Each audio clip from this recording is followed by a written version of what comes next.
एक समय की बात है। गौतम बुद्ध अपने शिष्यों को जिंदगी से जुड़ी अच्छी बुरी चीज़ों का ज्ञान दे रहे थे। सभी शिष्य उनकी बातों को बहुत ध्यान से सुन रहे थे। उन सभी में से एक शिष्य ऐसा था जिसे प्रश्न पूछने की बहुत आदत थी। वो उठकर गौतम बुद्ध के पास गया और उसने बोला, आप हमें जिंदगी के बारे में जो कुछ सिखा रहे हैं उस सब का क्या फ़ायदा, क्योंकि हम में से बहुत से बच्चों को तो ये भी नहीं पता कि हमारे जीवन का मूल्य क्या है और ये जीवन हमारे लिए कितना कीमती है। पहले आप हमें ये बताइए कि इस जीवन का मूल्य क्या है।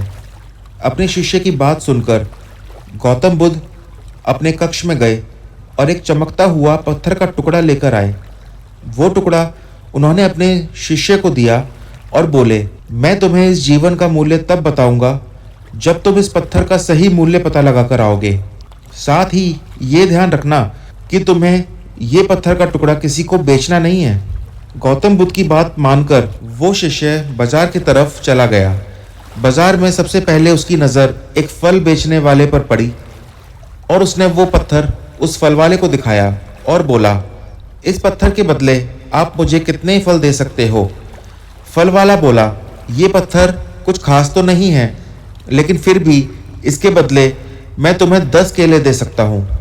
वो शिष्य उस पत्थर को लेकर आगे चला गया।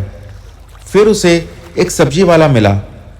शिष्य ने उस सब्जी वाले से उस पत्थर की कीमत पूछी।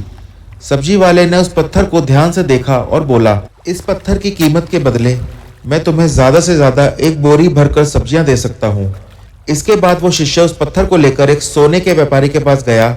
उस पत्थर के टुकड़े की चमक को देखकर उस सुनार ने उसकी कीमत 100 सोने के सिक्के लगाई।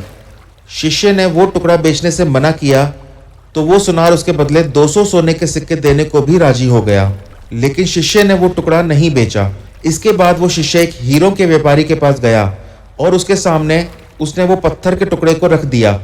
उस पत्थर को देखते ही हीरों के व्यापारी ने एक साफ कपड़ा बिछाया, उस पत्थर को उसके ऊपर रखा, फिर उसकी परिक्रमा की और हाथ जोड़कर उस पत्थर को कपड़े में लपेटते हुए वो बोला, तुम जिसे मामूली पत्थर समझकर उसकी कीमत पूछ रहे हो, असल में ये एक बेशकीमती रूबी है। ऐसा रूबी हर किसी को नहीं मिलता।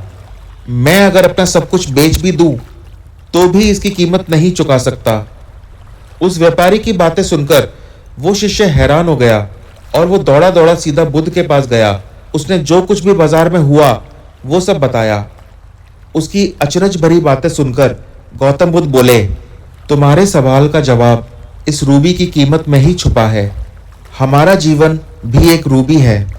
रूबी की तरह ये भी बेशकीमती है, लेकिन हम इस बात को हमेशा नज़रअंदाज करते हैं और अपने जीवन का मूल्य नहीं समझते। हम दूसरों को देखकर और उनके जैसा जीवन जीने की कोशिश में अपने जीवन की कीमत को कम कर देते हैं। हम ये सोचते हैं कि हमारी ज़िंदगी की कीमत वही है जो दूसरे हमें बताते हैं, लेकिन ये बात हमेशा ध्यान रखना कि सामने वाला अपनी हैसियत, बुद्धि और अपनी समझ के हिसाब से ही तुम्हारी कीमत लगाता है।